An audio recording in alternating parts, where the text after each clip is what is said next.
Welcome back to Not a Straight Line with me, Pete Daly-Dickson. This is the show that explores the non-linear journeys of artists and entrepreneurs to inspire you as you zigzag through your own non-straight line life. And this week, I had a great conversation with Maurice Jenkens.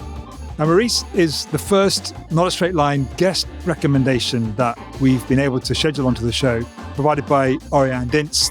Thanks, Oriane.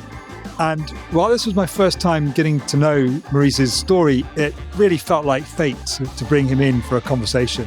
Maurice began life in a quiet, rural town in Holland and always had a strong sense and desire to move away. Although the reason he traveled to America for 6 months instead of Australia was, in hindsight, we found out his first encounter with what is now his life's work. Not content with just traveling to America, though, Maurice met his future wife there.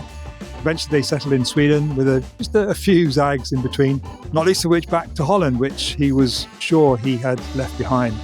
From burnout and RSI at 28 years old to an expert consultant now and trainer on intuition leadership, Maurice emerged from his rational shell to become the amazing person he is today, helping others to purposefully engage their intuition instead of relying on accidental intuition like he did before deciding to travel to America.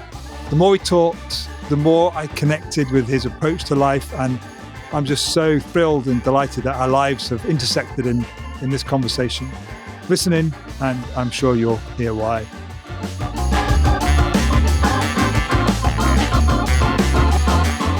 So Maurice Jenkens, thank you for giving up some time to be with me here on Not a Straight Line. Yeah. We're going to delve into the zigs and zags and twists and turns of your life. Where do you want to start? So I haven't prepared anything. Good. And I am a responder, so I'm Right. completely blank. So if you ask questions, then things will come, I hope, in the right order. Well, you started off well, because that's the right answer to my first question. I do get people asking, who I invite on the podcast, what should I prepare? What questions you're going to ask? And I say, your preparation for this podcast is probably going to be the easiest preparation you've ever done. You simply have to have lived your life. And I think just a really interesting way to start, which I've used with a lot of my guests, is just as we're now creating this space just to spend some time together, as you slow down and pause and think about your life that's got you to where you are now, and you think about those zigs and zags and the non-straight line aspect of your life journey. Are there any moments that come up for you that you felt there was like a particularly significant twist, or where the stakes felt particularly high for you in a decision that you were making in your life? Yes, that is a very good question, and my life is maybe full of it. I would say that there are a couple of them that were really zigzag or zag or twist and turns moments that defined really where I am today. I'll have to start with one that is maybe the most dramatic, completely not voluntarily. And it is regarding a burnout I went through when I was about 28, roughly there. It was oddly enough at my very first job, the very first professional job, as in on an office. And I felt deeply embarrassed by it. It's still today hard to describe what happened, why I ran into a burnout on my first job, but it did. And I felt it coming. I felt it growing. I didn't dare to speak up. I felt ashamed for it. And I felt ashamed for it many years later. This was like 20, 21 years ago. It's only recently that I started to talk about it. And I can speak about it. It's no problem. But it took me quite some time to get over it, if you like. But the turn it made is that, imagine that you are, I was about 26, 7 when I started to work. Straight from university. I've always been someone that had a high notion of himself. Like I thought high of myself, not necessarily like in an arrogant way, but I was in touch with my capacities, and I thought, well, finally, university is done. Now I'm going to make a career. This career thing, by the way, Pete, it is something that I got from my family, right? It's not that I didn't even know what I wanted to be, but I knew I had to make a career. Well, what did you study at university? international relations. So let's say politics. And I ended up in sales. So I never worked with my study, although I still have that link. I read, I understand international relations, and the school of life pushed me into a job by accident. But this is also Zach moment. I did my internship at a Swedish energy company, and then the Swedish CEO, no, sorry, the Dutch CEO of that energy company came to visit. He heard my presentation, and afterwards he said, "Well, do you want to work in Holland? We need a junior salesperson." And then I was planning to go back to Holland because I was living in Sweden at the time. That's another story I will tell soon, I guess. But from Sweden back to Holland was like, great, I've got a job. And that job was sales. I ended up in sales. And there I ran into a burnout. And that burnout just knocked me off my feet. So without knowing anything of me, other than I was 27, straight from university, ready to make a career in whatever area that was. I had no clue what I wanted to do. I ran into a burnout, a serious one. So I was months out of order. I did not believe for a second I would come back. You said earlier, and you said that you noticed, you realized that you were approaching burnout. Is that right?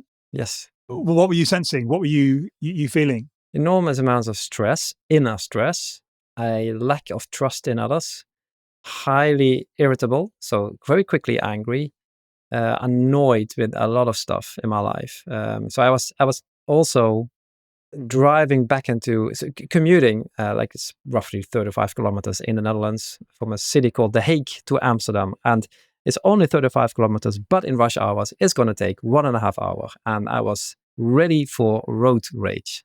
So, I've seen people actually getting mad and, becoming victim to road rage. And I was really considering doing that myself as well at some point. Now, jokes aside, I was simply crumbling. My sense of self-worth was crumbling. I was angry. I was sad. I was stressed. I didn't understand why. I felt like I was in a swamp. And the somatic markers on my body started to really signal you are stressed. So headaches, pain in my neck, pain in my arm. It's called in Dutch. It's called a mouse arm. I think it's called.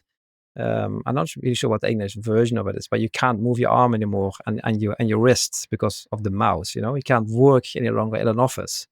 My whole body cramped, and at some point, I just couldn't work anymore. When I say I had pain in my body, it's now I'm 49. If I hadn't gone through this, it would have been very difficult for myself to realize what it means to have that kind of pain. It's called tunnel vision. There's different words for it, but how you can have pain in your body from a mouse and a keyboard sitting behind a computer. Oh, repetitive strain injury. Exactly. RSI. Thank you. That's it. Repetitive RSI. Yeah. And of course, I got aware of it. The doctors got aware of it. I ended up being allowed to stay at home, and it just didn't fade away. It just didn't fade away. I had no more work in the sense that I was not going to work anymore.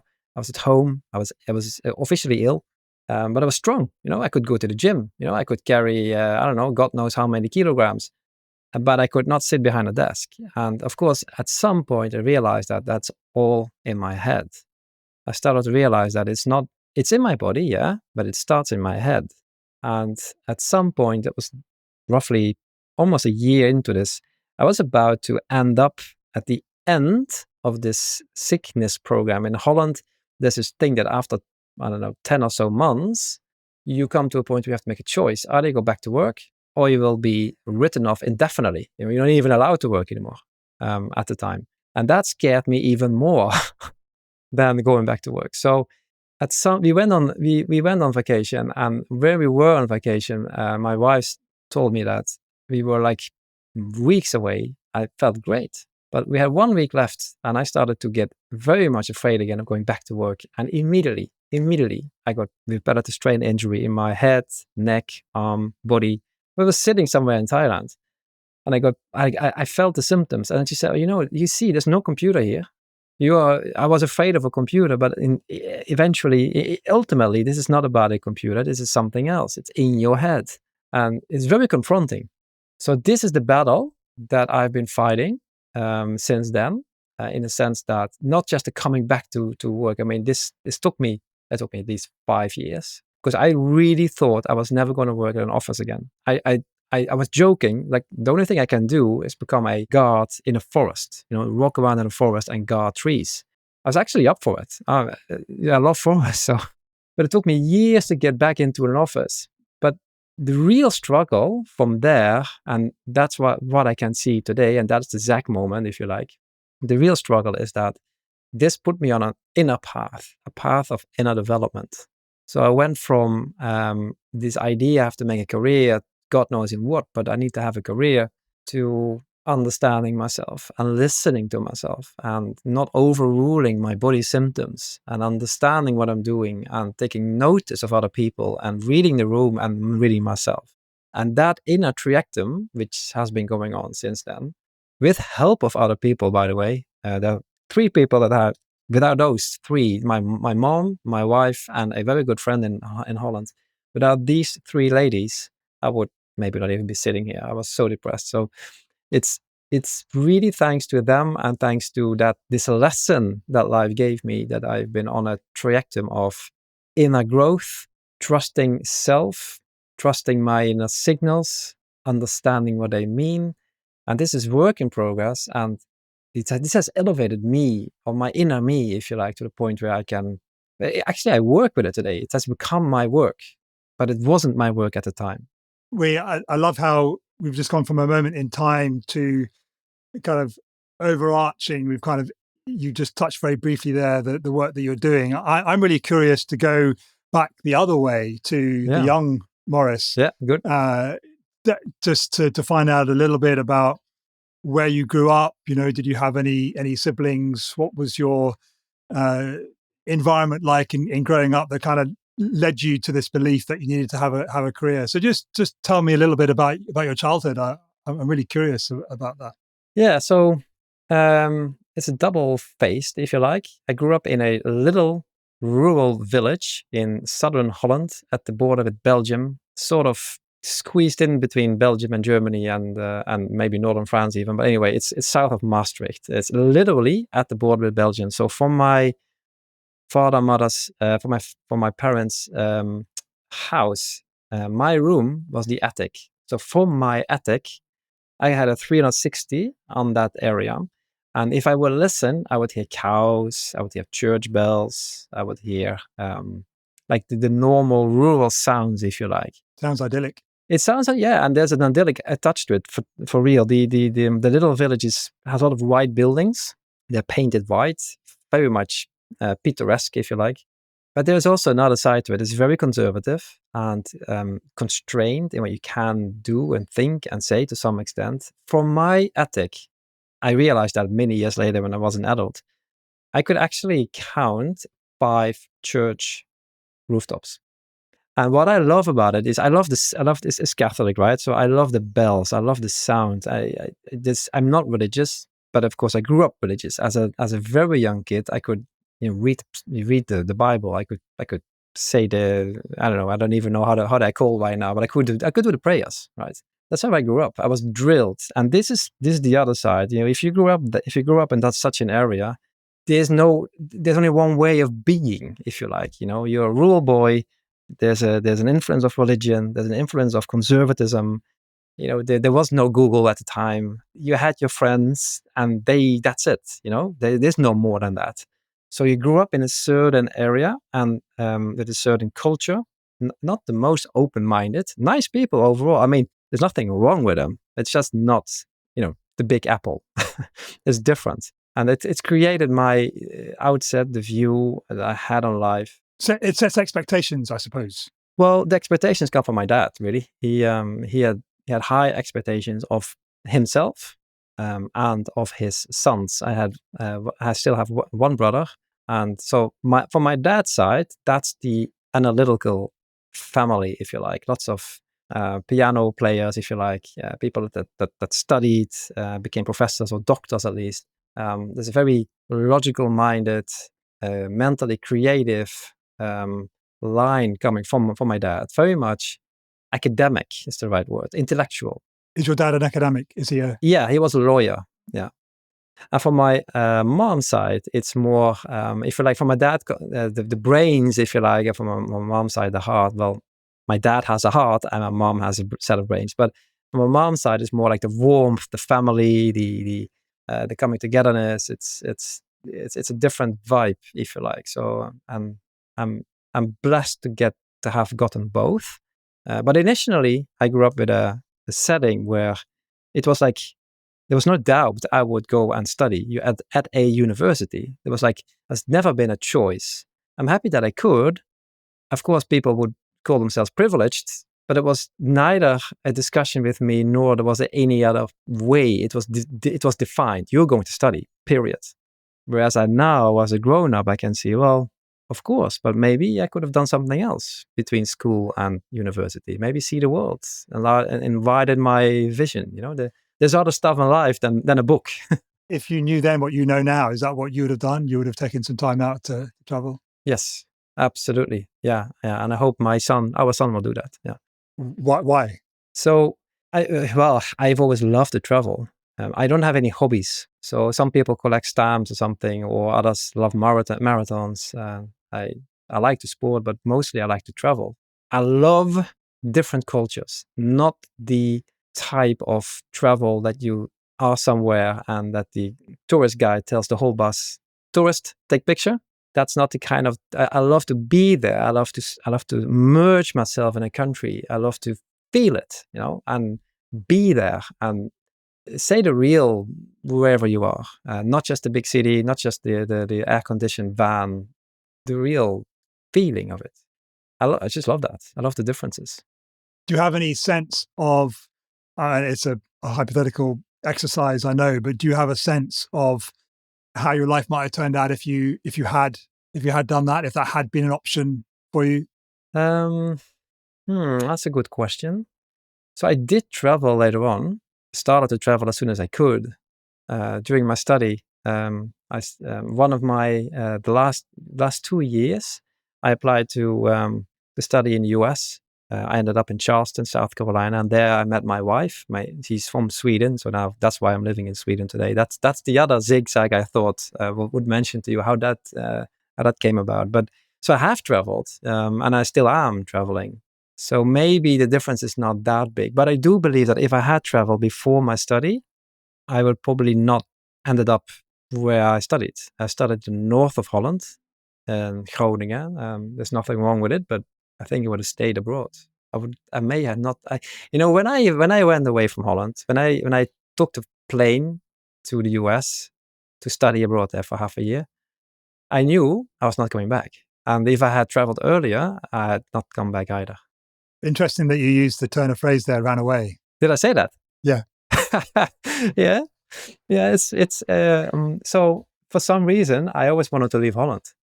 I never felt at home in Holland.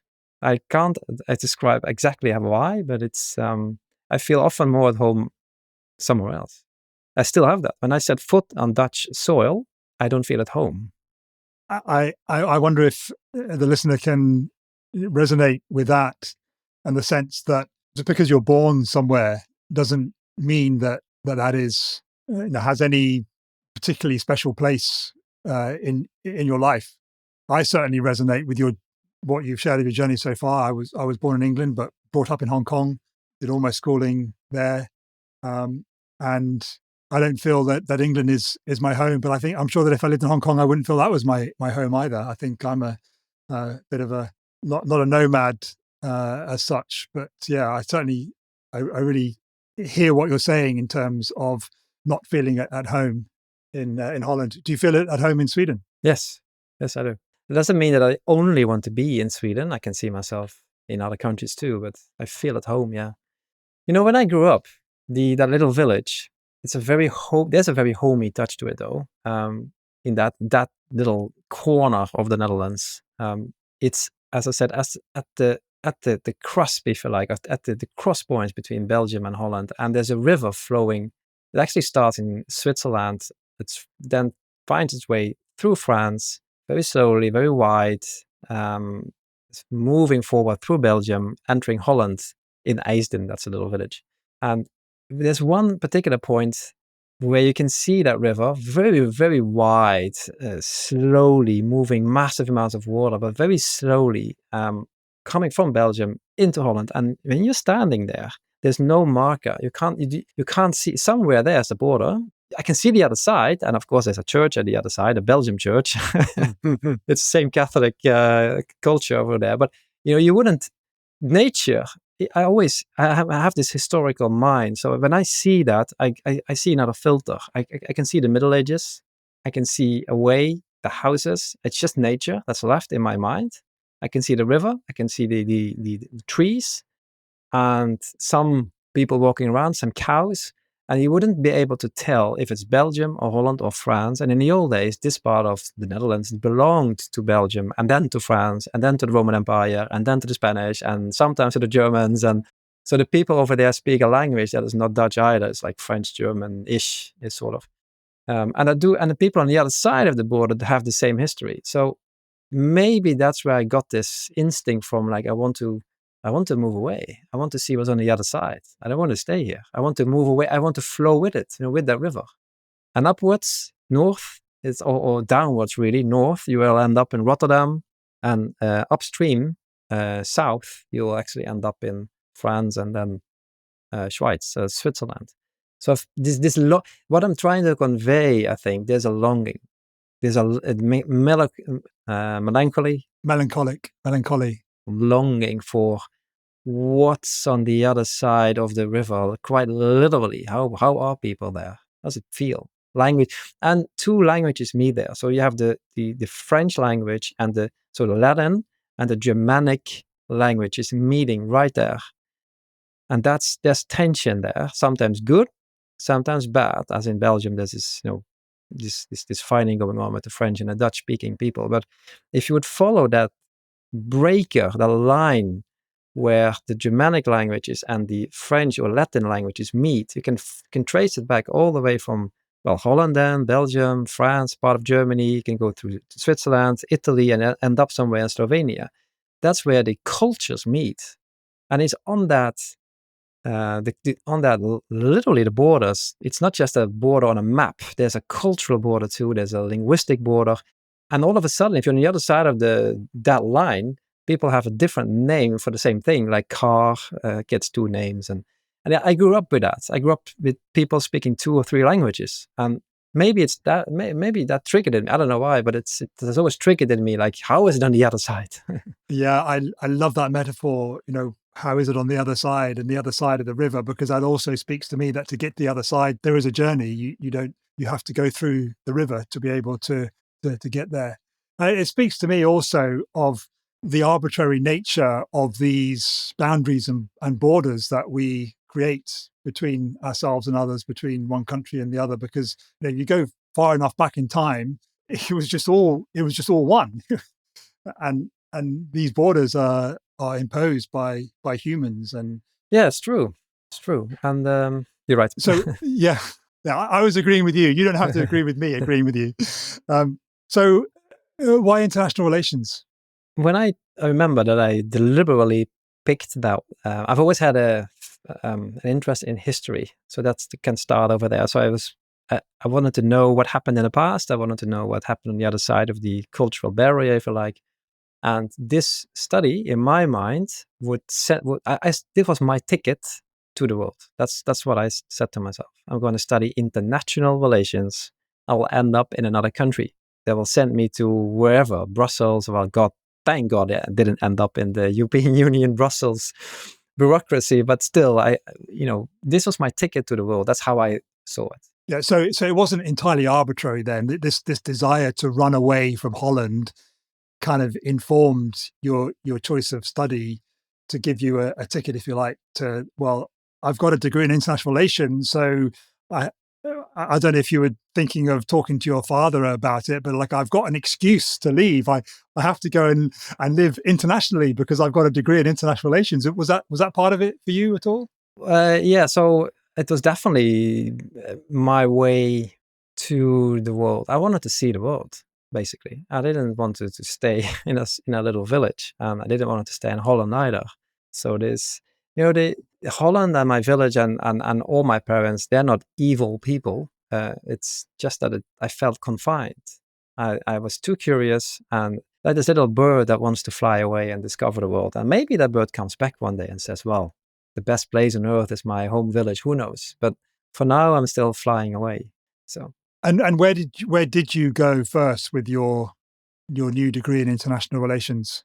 So the interesting part is that part of my journey is that well, I can tell you the story. This is the second zigzag story. So the first zigzag story really brought me from, well, then I was working, and it brought me from away from this mental notion that you should be someone in life, and put me on a directory of inner work, if you like, personal growth and inner understanding, and that was the first one I mentioned. But before that, I had another clear zigzag moment. I was still a student in Holland, still, I don't know, somewhere in my third or fourth year or something. I was working in a bar, and I had this plan. I'm going to study abroad half a year. I'm going to apply for a scholarship of some sort. And my mental mindset, Australia, because it's cool to be Australia. It's far away. It's at the other side of the world. A long way away. Yeah, very much, very much. And you can't get it more. I mean, Australia, that's cool. Mentally, that felt like. But I applied for some brochures and paperwork, and it's been laying on my student desk for months, if not a year. So they were there. I never looked at it. I never did anything with it. So just imagine that you're going about your life, telling that you're going to Australia. The paperwork is laying right at your desk, and you're not doing anything with it. So something in me clearly wasn't really wanting it, because I had the possibility, but I was still talking about it, but not doing it. And that created inner stress, by the way, frustration, because I really wanted to see the world. Somewhere in my mind, there was this little voice that said, oh, what about the US? Because I really wanted to go to the US. And I still do have something with the United States. And that's, for some reason, I thought, no, I can't do the US because everybody does that, right? That's so boring. Coming to the US, it can't be more non-original. So I sort of stopped it away. But when I was a student working in a bar, one of the guests there was a guy from the US. His name is Wes. And we got friends. And then he said at some point, why don't you come and visit me in South Carolina when I'm going back? And then, well, I thought, well, yeah, that sounds good. And then he added to that, they've got very beautiful ladies in South Carolina. I was single at the time. So yeah, okay, that does it. That closes the deal now. So jokes aside, it just triggered something in me. Within one day, I had applied for the right papers, the scholarship. And then there's this thing, very long story short, I could apply for 10 cities to study, but the first one would very likely not be the one I would be allowed to.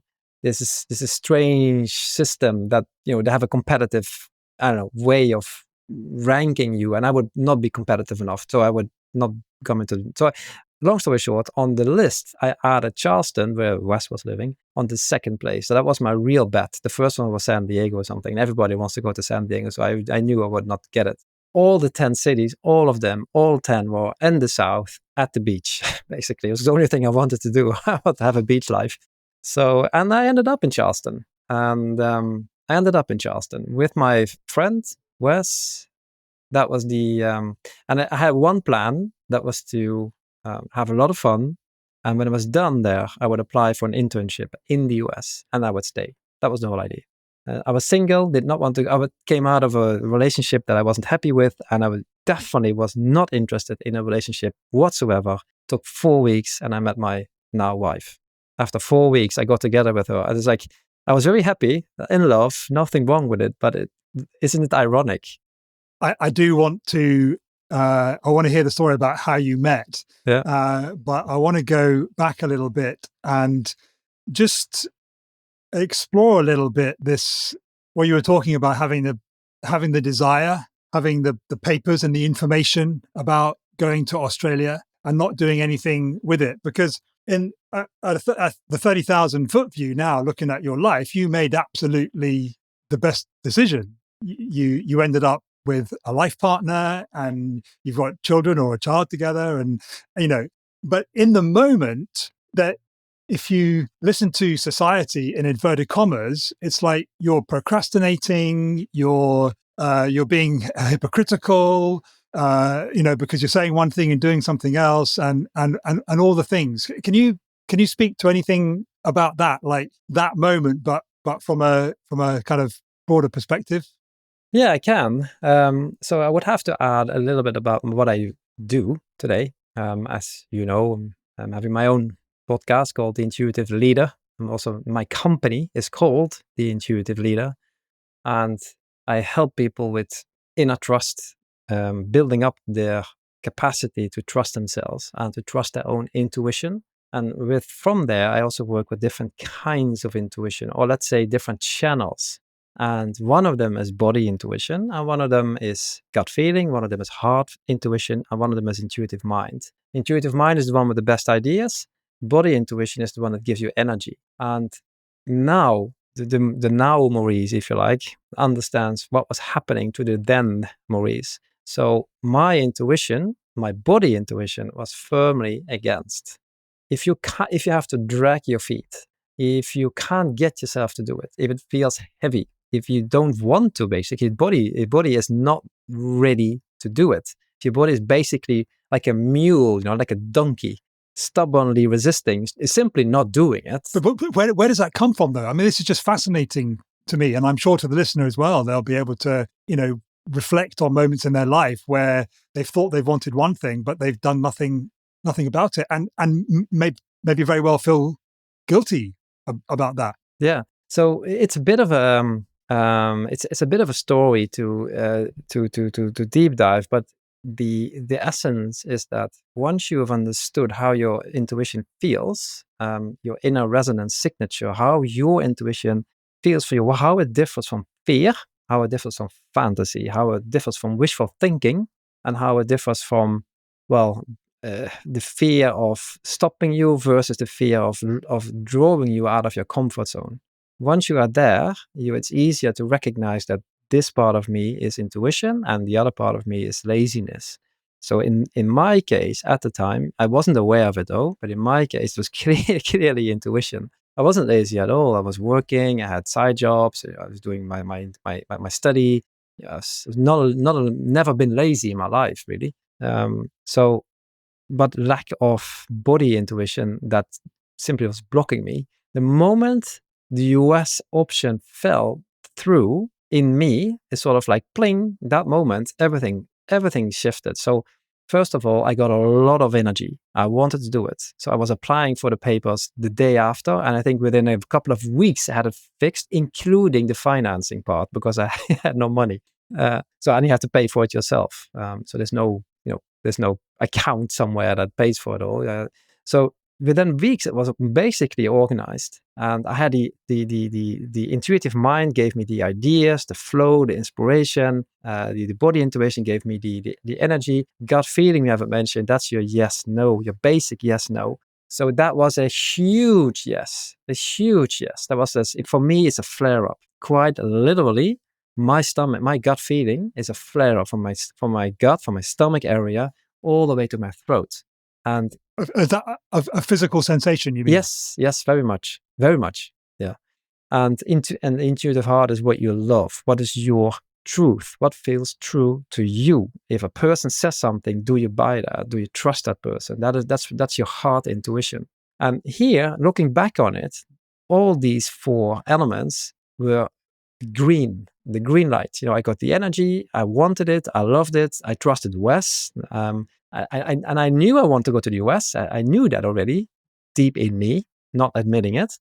And nothing of that was there on the Australian option. Nothing. So Wes invited you just to go out for a holiday? No, he invited me to come and study. Well, he said, well, why don't you go and study in the US? Because I was talking to him about studying in Australia and all that. And then he said, well, why don't you come to the US? They have nice ladies. And then I did end up with a nice lady, although not an American. Yeah. So how did that come about, meeting your wife? Yeah, it's a funny story because the first 2 weeks she couldn't talk. She lost her voice. So she wasn't mingling. She wasn't being part of the international group of students that was there. So I didn't meet her. I saw her once, but I didn't meet her really until maybe 4 weeks in. And then we were both like quite shy. We met at a bowling court, a really American thing. and we got completely hammered with the whole group, like 40, 50 or so. And 40, 50 students, all in the age of 25, 26, 27, all from Europe, all just having a good time. Charleston is a city, it's at the beach basically. So what we did, we was hanging at the beach if we were not somewhere in a bar. And there was one big party really. So we got all completely hammered that night. And when we were completely hammered, both my now wife and me, then we started to talk to each other. So you can't get it more classical. And this was somewhere in January, February of that year, 2000. And then now you're going to hear the most. I don't know. This sounds so. It's true. It's true. Otherwise, I wouldn't say it. But we came together on the February the 14th on Valentine's Day. Okay. I will never forget that. Of course, I will always remember. It was cliche the word you were thinking of? Extremely. No, I was thinking something else. I can't come up with the right word now. But it's cliche works too. Yeah. And since then we were together. What is your wife's name? Lena. Yep. But I have another story for you. It's a funny one. It's these moments of coincidences when things just are too much of a coincidence that makes you. It's like a mind blowing moment. I told you about my friend Wes. So when I landed in the US, I was 8 hours late because the flight from Belgium. I flew from Belgium. Had a delay of 8 hours because the window was broken. So when I finally fixed that window, when I finally was on my way to Newark, I was too late for my flight to Charleston. And so I had to stay over in Newark. When I ended up then finally in Charleston, connection flight the day after, I was too late for the housing. So the other students were earlier than me. They all got a place. They were housed, but I had no place to stay. For some reason, they made an administrative error. So I was standing there with my bag at the university, like tired as hell because, all the delays and no place to stay. And then Wes, of course, said, well, just stay with me. So the first nights in the US, then in Charleston, I stayed with Wes and his mom. And I slept there in that house.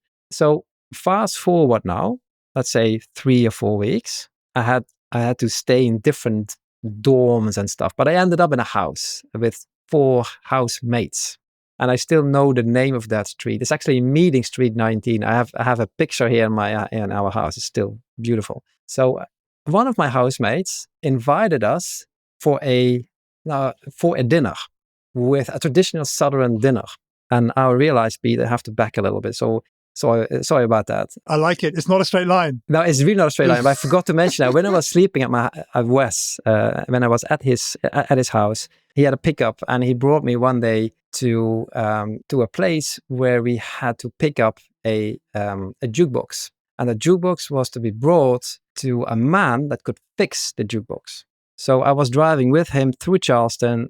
We delivered the jukebox, and then we went back to his house. That's it to the story. I forgot that for the moment. So now fast forward again to where I was living, and one of my housemates invites us to his house to come and have a traditional Southern dinner. So we were there, and we were driving with him to his house through Charleston. The 8 million people living in that city. I knew one. That's Wes, right? And I thought, well, I recognize this place.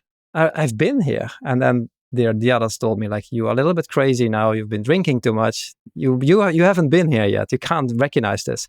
And we were closing in on the house of my housemate's family. I think, well, I know this street. I've been here. And we enter his house, and the first thing I see is the man that is fixing the jukebox. And I realized that he showed me the jukebox. I mean, we were in his garage. He was the one fixing the jukebox that I delivered there with Wes earlier. I know 2 people in that whole city, right? How can I end up in the same house? I will never forget that moment. That's mad. Coincidence. Yeah. Is it coincidence? Is it fate? Is it? Yeah. Because you could argue. I mean, your wife is Swedish. You're Dutch. You were both in South Carolina at the same time. Was that coincidence, or it is? It's weird. Yeah. What is coincidence? What is coincidence to you? Yeah, call it coincidence, call it synchronicity, call it fate, call it purpose, or it had meant to be. I don't know. I took it as a very good sign. Somehow, I'm on the right place. I'm on the right spot. That feed into your intuition. Yeah, very much. So yeah, it's a non-straight line, intuition. Yeah. So with what you know now about intuition, and I'm going to be interested to explore your journey, into exploring that for yourself in more detail to end up it being what you do. With hindsight, where does intuition come into in terms of you and Lena meeting? So when we met, we just felt drawn to each other. I can't describe it in a different way. We didn't really speak much. We saw each other a lot, but we didn't interact that much. She couldn't speak. Yeah, well, in the beginning, she couldn't speak at all. No, she lost her voice. Like she had her friend telling her what she thought. It's like, yeah.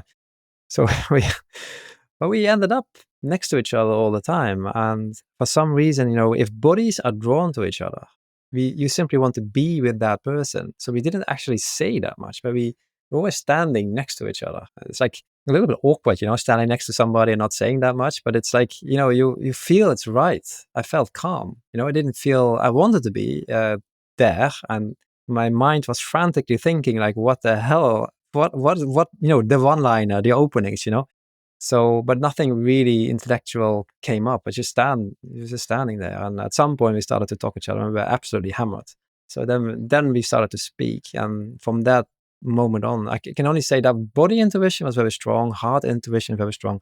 So the idea that intuition is something that is always right, in when you're in love, it doesn't mean that it is the right person forever, but it is probably the right person now. Your intuition, love in general, but in particular, also being in love is a very strong language. So even if it's only lasting for a week, it's right. Well, you mentioned that you were out there with 40 or 50 other students. Were you all studying the same thing? Was Lena studying the same thing as you? No, everybody was having its own curriculum, if you like, but there was this club, if you like, international club. So if you're coming to another country, then the first thing you do is hang out with people that also come from other countries for some reason. It's really not the point. For me, it's not the point of going to another country to hang out with people that also are not from there. I want to be with people from that other country. But yeah, we ended up as students and we ended up at parties and yeah, we got to know each other and it became one big group sort of. And how long were you there?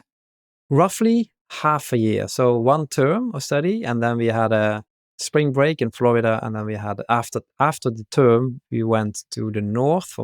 So we sort of had done the south, if you like, and then we went to the north, to Washington, New Jersey, New York, and hang out there for a while, and and just travel around. That was a bit of a holiday. Yeah, that was a tourist thing. Yeah.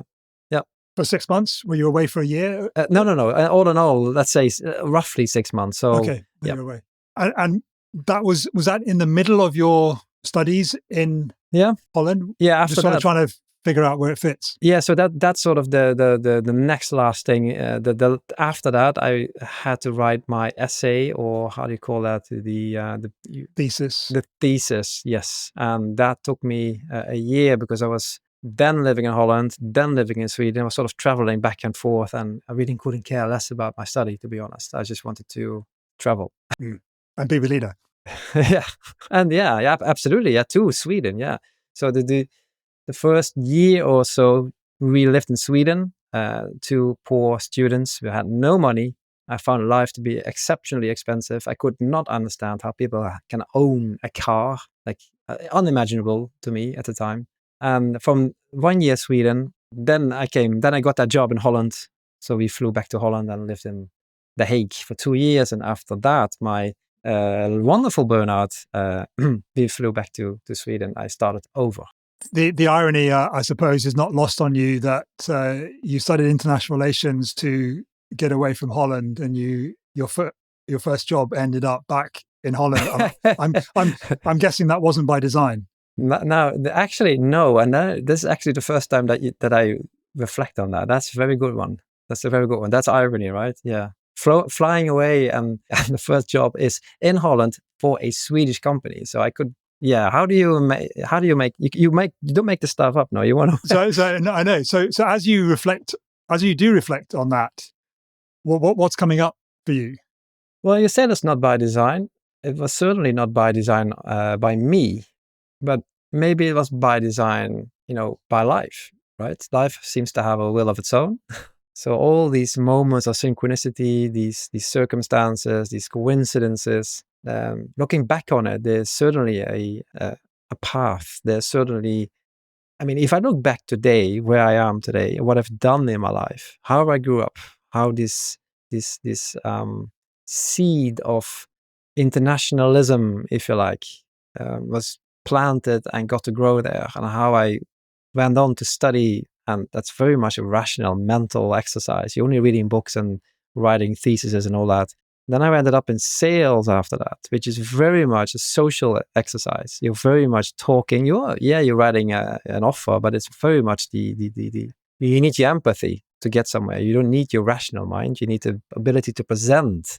And after that, the journey I've made from that into leadership, into intuition, where I am today. So I feel that life has prepared me for where I am today. So yes, I have to accept it. I think that the moment I got into a burnout, I felt like the world was ending.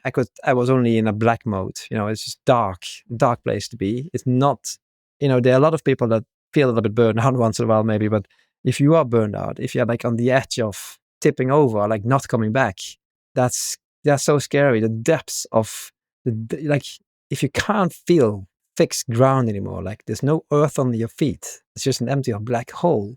It's like the abyss, if you like.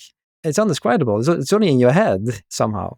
Did you ever think of ending your life? Did it ever get that bad? No, I didn't.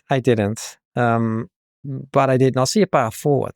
I was stuck, really stuck. Yeah, really stuck. So, but anyway, looking back on it, as you asked me, like, it was not by design to start working in Holland. It wasn't, absolutely not. But I guess if I have to run into the wall, get into a place of a burnout, I guess it had to be Holland, because I didn't feel at home there. I felt unsafe, really. So to the point that you're so vulnerable, I guess, that's where it happened. As you do reflect back on that time now, with the number of times you've been around the sun since then, can you recognize what contributed to that burnout? Do you know what was going on for you, obviously psychologically? It's a big question mark, to be honest. I can't really logically explain it to you. I can't. If I would have to explain it in a, hope it's not too woo-hoo, but in a sense, I wasn't prepared to meet office life. People in white shirts, ties, suits, the official language, the corporate thing. I had no clue how to behave. Absolutely no clue. It would be, this movie Tarzan, the little boy that grows up in the jungle. That was me, basically, in a sense. I was like, too much energy, too much fantasy, or not too much, but a lot of energy, a lot of fantasy, a lot of sensitivity. This intuitiveness that is now a strength has always been in me. It's not as if I only recently discovered it, but it comes with a manual. If you don't know how to handle it, it becomes, it can make you vulnerable. The sensitivity can make you vulnerable. And I just didn't see, when I looked around me, I didn't see the people that I wanted to see. I didn't recognize myself. I didn't recognize intuition, intuitive intelligence, intuitive awareness, a consciousness in other people. Those were not the words I would use then. I had no clue about that stuff at the time. These are the words I'm using today, if I look back on it. So I guess I was searching for something that I couldn't find. I was already on unease, not feeling safe in Holland at the first place for some reason, energetically. And well, I guess I just didn't know. I wasn't prepared from how I grew up. I was not prepared for the life in Holland's most dense, most corporate environment, southern Amsterdam. Yeah. If I'm really interested to explore this, that if you did know then what you know now about intuition and all the things that we've talked about so far, what would you have done differently? Calm down, innerly. So understand that this is just school. So university is out, school is out, but now a new school is starting. Life, the school of life. And you're just, I would tell myself, this is just the next class. Now you're learning how to behave in an office, right? Coming from, coming from a little village, coming from a wild student life, I've enjoyed my student life. I've done everything that you're probably supposed to do as a student. And some things that you're probably not supposed to do as well. I guess that is, yes, that's another podcast. Yeah, another podcast. Yeah. One that's not online. So I enjoyed, but nothing of it, absolutely, no friends of mine, when I was a student, not one friend had some sort of a corporate dream or corporate identity in one way or the other. The only people I hang out with were people like me that had no clue what they wanted to do when they were grown-ups. So in a sense, we were all just, lost in, bottles of beer somehow and thinking that this is life. So this first job was a rude awakening into becoming a grown-up, I guess. Just taking the responsibility for your life and start paying back the debt that you've made. No, but it's a lesson. It's a lesson after lesson after lesson. It's a school. That's how I see it today. So if I end up in tricky situations, I understand that this is where you grow. You don't grow in your comfort zone. I had stopped growing as a student. I couldn't grow anymore. I realized that now. I had to take the next step. So work, travel, commuting in this case, the tough things in life, the things that were not just, pleasant. So that's where you grow the most. So leaving the comfort zone on turbo boost. So if I had known that then, I would have calmed myself down, just take it easy, take a breath. It's not needed to be perfect. The work you're doing is not, to be honest, Pete, it's not important. Whatever company I've worked for, all the work I've done, every single company has either been bought by another company, has gone bankrupt, or has changed itself entirely. So what's my worth? What's the work I've done worth? It's no longer existing even, some companies. Why did I bother? So knowing that today, I can take it a little bit more easy. You mentioned that your mum and Nina and a friend were the three people that really helped you through. Yes. What was there anything specific in their help, looking back, that you recognize was most important to you? Well, they all three had a very different approach, but they said the same thing. This is going to be okay. You're going to make it. And I needed to hear that because I wasn't thinking that myself. So I know now how important it is. If you have a friend or a family member that is really in a dark place, keep telling that person it will be okay. I can see a trajectory for you. I can see how you get out of this. And one way or the other, it will be okay. So they, just make sure that I'm not mishearing you. Are you saying that they saw a way out for you, but you couldn't see it? Or they just knew that you would be okay just at some kind of base level? Yes. And I'm not really sure either if they was just saying it or if they really saw a way out. I didn't ask. I wanted to hear it, and I was like this little baby, you wanted to hear it over and over again, like repetitive. They were reprogramming me. Two stories come to mind, one of which has already come up on another episode of this podcast, but one results in the saying, this too shall pass. Yeah. And the other is, good or bad, who can say? That whatever situation, you could be having the time of your life, this too shall pass. This time will move into another twist, another turn, another zig, another zag. Yeah, because the friend in Holland that I mentioned earlier, she introduced me into the power of intuition, if you like. She helped me from an intuitive perspective. So my mom is the mom, if you like, always taking care. My now wife, my then girlfriend, she just loved me and just supported me whatever I did, always there. And then my friend, she really, really introduced me thoroughly, deeply, structurally, for hours, for days, into power of intuition and to bring myself in touch with my own intuition. She didn't say those words, well, maybe at some time, but it wasn't an official program either. She just did it, and she just lifted me out of that darkness somehow and brought me back into contact with what I had been ignoring. Because this is one line, if you were a child, you grow up intuitively, and then at some point you enter school, and school hammers rationality into your day-to-day life. So if you are when I was 12, I went into an exercise, an investigation at school to see if I had ADHD, which I didn't. I just had a lot of fantasy and a lot of energy. I couldn't sit still because I just wanted to do something. And that combination of being relatively young-minded, energy, fantasy, that makes you open for a lot of good stuff if you are able to catch it, if you are allowed to catch it. But it also makes you a little bit harder to control you in a classroom setting from 9 to 4 with strict rules and mathematics and the strict teachers and all that. So I ended up a little bit in trouble because of that. But the whole point is that you go from being intuitively tuned in, which kids are, to be forced to think rationally. And as soon as you do something else than that, you're not going to get confirmation. That is a really clear, looking back on it, really clear line in my life. University life is, of course, completely rational. There's no intuition whatsoever. So by the time I was sort of baked and done and entered the workforce, I had forgotten my whole intuition. And thanks to the burnout, thanks to my Dutch friend, I got back on track.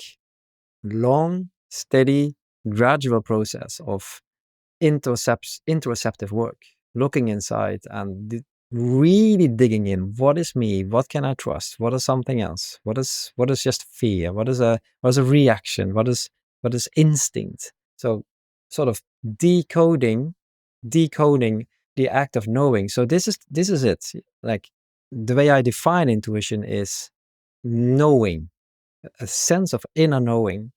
And you can't have a sense of inner knowing if you're not in touch with yourself.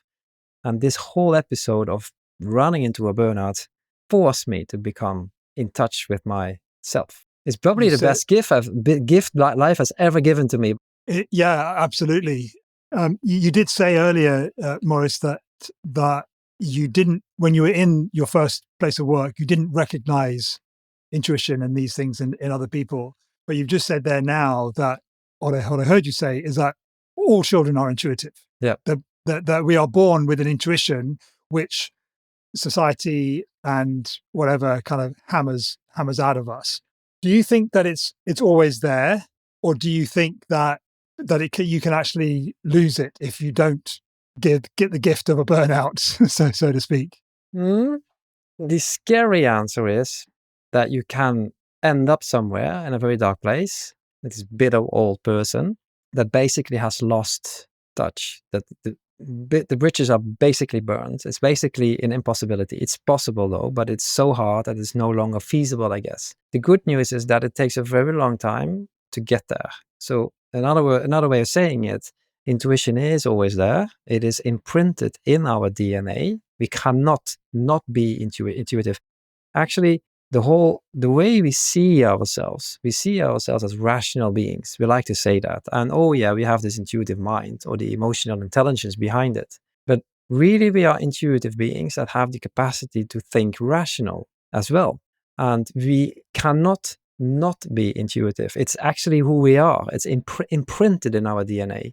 And so we are, if you just don't do us, if people just don't try to fix us, will be perfectly intuitive. So it's always there. The steps that we need to do is first to have this understanding. People are sometimes not willing to believe this. It's like, yeah, all right, then you. But even if you don't believe it, intuition will still work for you. The question is, this is the thing. The question is, are you aware of your intuition? If people are not aware of intuition by design or simply because they are not there yet, they are unconsciously being steered partly by intuition. And that opens the door to unconscious bias. That's the downside of intuition. If you don't know it, you can run into unconscious bias. Unconscious bias is not the enemy of intuition. It's the whole point why we should have intuition. Be aware of it.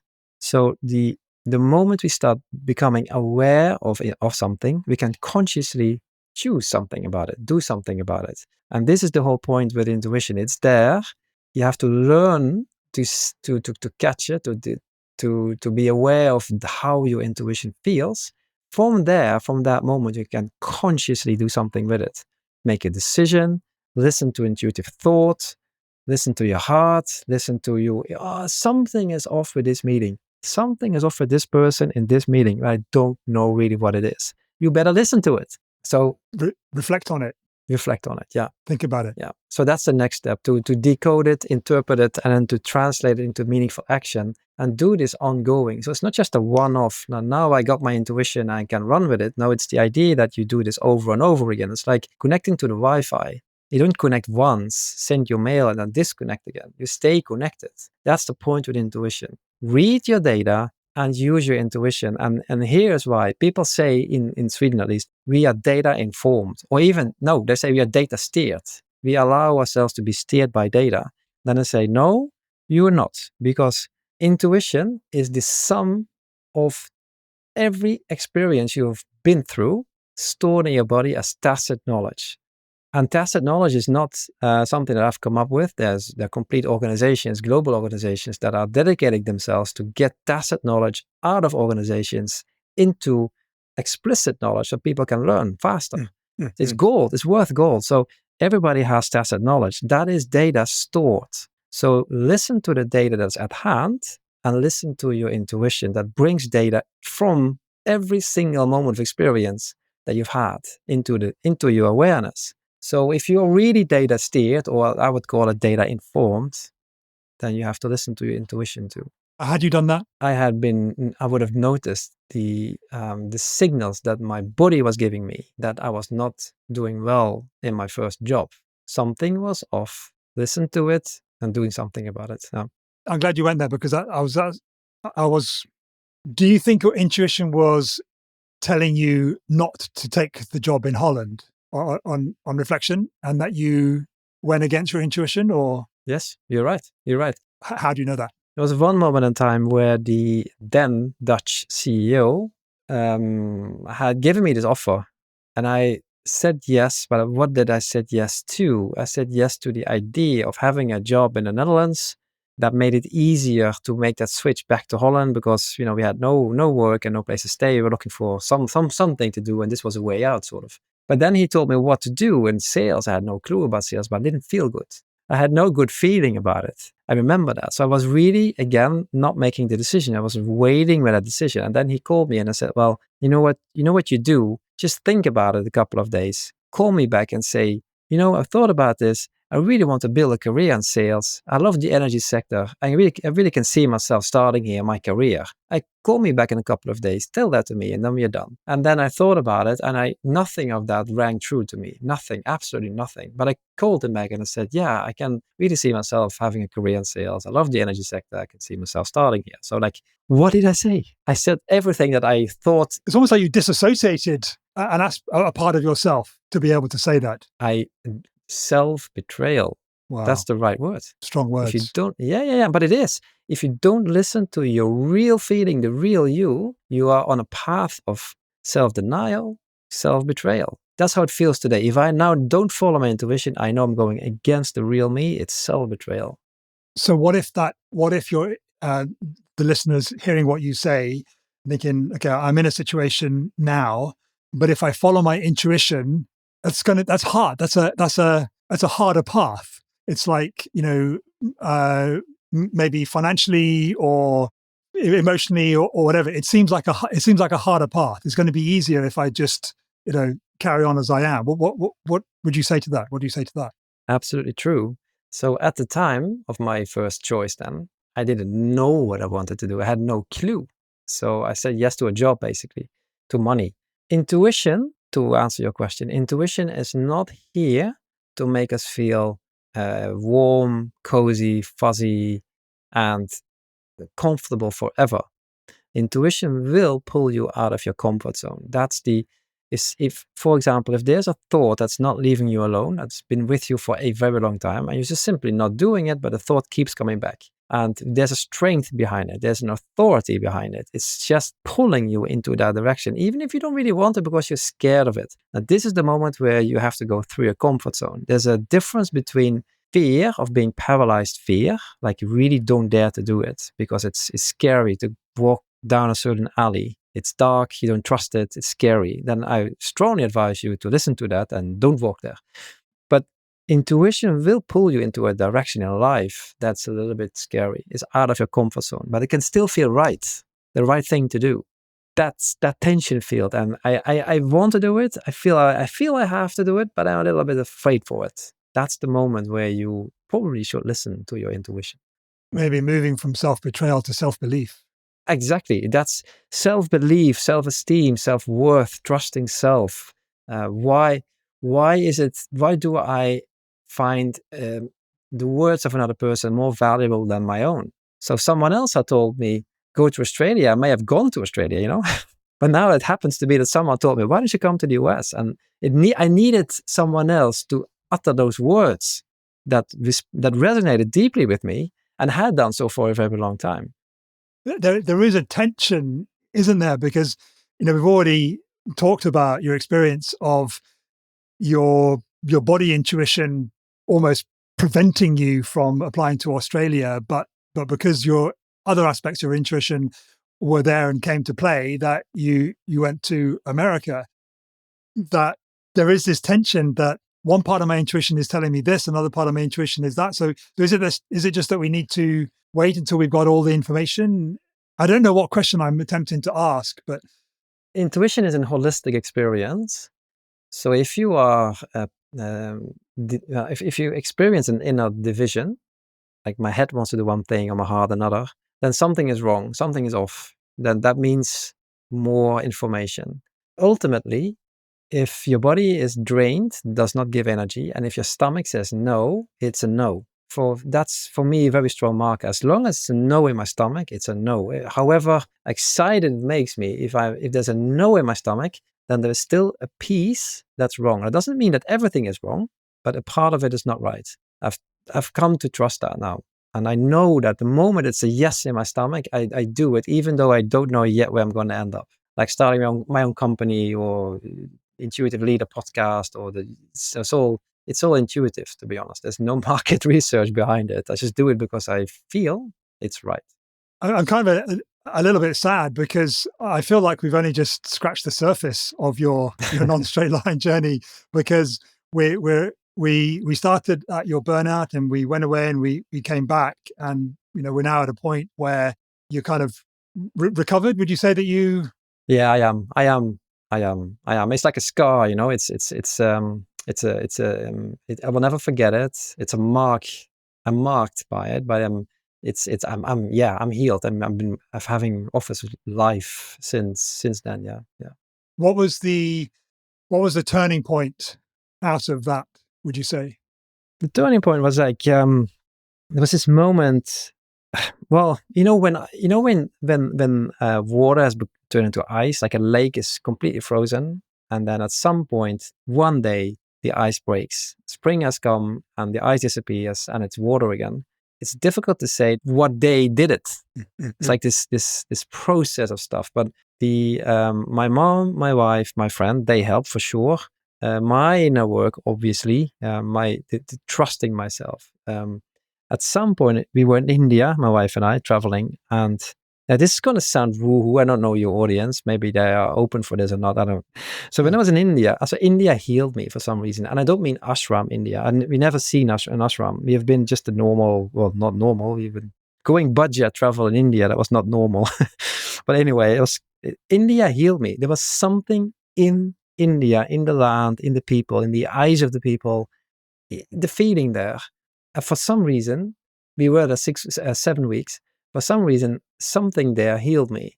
That it was a big part of it. And again, we never went to an ashram or some sort of a program Guru or something. No, nothing. Just doing the tourist thing, if you like. That had a big part of me. And I remember there was one specific day at my then first job in Sweden, office job. Then I was sitting behind a computer. I felt the stress coming. I felt the panic, if you like, the repetitive strain injury coming back. I was sitting behind a computer, and I heard my wife's words that said, like, you can lift X amount of kilograms in the gym. You're stronger than your keyboard, and your mouse. You can handle that. You're stronger. I was just sitting there and relaxing and breathing out. I just felt, I exhaled stress and fear. And literally, I felt a calming sensation in my body. And that was the moment where the ice broke. That was the moment when I realized I got it. And that was an emotional moment. Nobody saw me, by the way, but I was to the point of crying in that office. I was that moment alone. I looked around me quickly. Is nobody seeing me here because I'm talking to my desktop and crying almost? But yeah, that's this inner battle, if you like, that had an external touch of reality. I just became real. Like, yeah, I'm back. I can sit here. I can actually work. Nobody sees me. I'm safe. How soon after that did you leave that job? No, it took a while. I stayed actually too long there. Okay. Way too long. Did listen to your intuition? No, but there are many zigzag moments there as well. But anyway, I just a long, slow path of recovery. Very slow, like a snail in the beginning. It went fast the last 5-6 years, and turbo boosted me. But first 5-6 years in recovery mode were baby steps. I mentioned a little while ago about feeling a bit sad that we've only scratched the surface, and the other side of that was that we're running out of time. Yep. So we started with a really significant time in your life, the burnout, and we've explored how that you recognize that was potentially a gift for you. Yes, very much. As you were working through that, you learned about intuition in a way that you hadn't, and that evidently sowed the seeds for what you're doing now. Yeah. How long have you been doing what you're doing, and what form does it take? Shifting for the last 2 or 3 years, talking about intuition, webinars, public speeches, and then my background in as a leader and sales coaching that has been shifting for the last year. So I literally changed the name of my company from sales type to the intuitive leader, and that shift is in progress. So for the last 2 years, I've been shifting, and I'm now here. But even now, I feel I'm still, adding to this and building to this. So if you would have me back in 5 years, it will have changed again, I guess, but not away from intuition, but deeper and bigger. So the goal here is to combine, that's what I do. I combine the science and the research behind the intuition, because it's there and it's a lot, with the practitioner part. So I've always been the practitioner out of necessity, and recently I've discovered the wealth of science and research behind intuition. So when I say that I have a very strong gut feeling, I know that because I feel it. It's very clear to me.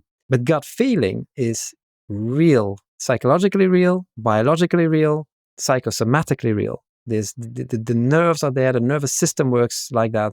So it's not just me sensing it. There's a science behind it. That's where I build my work on. So I allow people, leaders, to relax on the logical aspects of intuition, the professors, the doctors, the scientists, the publications, and then I bring them to, go from the mental framework to how do we actually practice it? How do we actually use this to become better when we make a decision? What is our intuition telling us right now? Is it a yes? Is it a no? Is it a don't know? Do we need more information? Do we trust a certain person? Do we trust a certain market? Doesn't mean that we only go on intuition, but we add it to the mix. That's a skill, and it's trainable. I'm so pleased to hear that. And it does seem to me in some way, what you just talked about, your current work there, that you mentioned your Dutch friend that taught you about intuition. You said that, there was no program or structure. It seems to me that your life's journey has been to create that structure and program around what you learned about intuition at that point, which helped you through your burnout, so that the potentially other leaders don't get to the same point that you did. Yeah. You are your Dutch friend to your clients. Yeah. Yes, that's a very nice and accurate comparison. And I would even say that she has been more when she has been a mentor, or she has been this Some people go to an ashram for 5 years and come back half enlightened, if you like, but that's what her effect was on me. Some people have this near-death experience, if you like. That was her effect on me. So just giving comparisons of the enormous effect that she has had on me and my thinking, or rather put my, how do you call it, my interoceptive ability, the ability to scan yourself, to be in yourself. What is her name? It'd be lovely to... In the Dutch word is Gerry. I don't know. It's a female name. I don't know what the English version of it would be, Gary or something. But yeah, Gary Hadwell. Yeah. I'm pleased that you had her as a friend to help you work through that, and I'm pleased that your life's journey got you to a point where our journeys intersected. And Yeah. I'm also pleased that you listened to your intuition and said yes when I invited you on the podcast. Yeah, I'm happy to be here, Pete. So I'm just happy that you invited me. So thank you. Really. Yeah. And we also have Oriane to thank for it as well, because she tagged you to come on. I will give her thanks as well. Yeah. And just on that, as we're at that point in proceedings, it is a question that I ask every guest at the end of our time together, just to fast forward, 6-9 months. You're subscribing to the Not a Straight Line podcast, and your episode has been and gone, but you see an episode drop into your podcast app. And when you see who my conversation is with on that particular episode, you say to yourself, I really want to hear that episode. I really want to listen to that episode of Not a Straight Line. Who am I talking to that's made you have that intuitive response? That's a good one. Ooh, there's so many people that potentially could be fantastic. Now, this is going to be, okay, I'm going to drop a name and you maybe forget it, but Barack Obama would be, that's always a good one. Maybe Richard Branson, because he strongly believes in intuition and he truly follows it. And obviously, he's done something right in his life, business-wise. I mean, I don't know his private life, but business-wise. Well, he's been married to the same woman for 40-odd years. So he is. Okay. There's an aspect there which I would say... I don't know much about his private life, but I do know that he is a fervent fan, if you like, advocate for intuition. And I would be very, very curious to listen in with him. Because he says when something excites him, he's interested. He talks about body intuition. So I'm just curious to know how intuition feels for him, how he follows it. And well, yeah, that I would want to know more of. Thank you for setting the bar high. I love it, because every name that gets suggested by a guest goes on my spreadsheet, my database, and I look at it a couple of times a week, and I just focus on bringing them to me.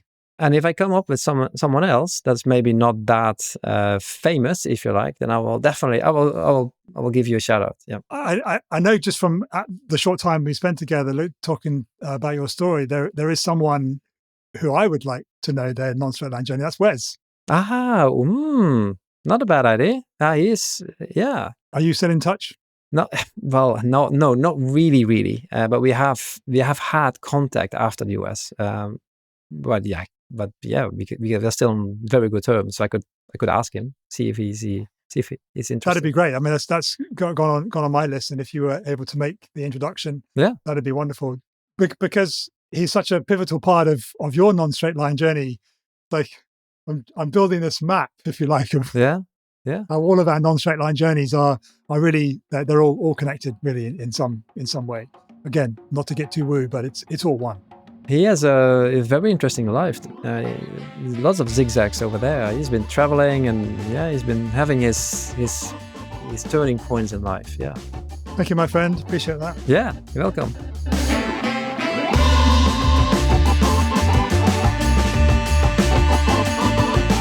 Thanks so much for listening to this week's episode of Not a Straight Line.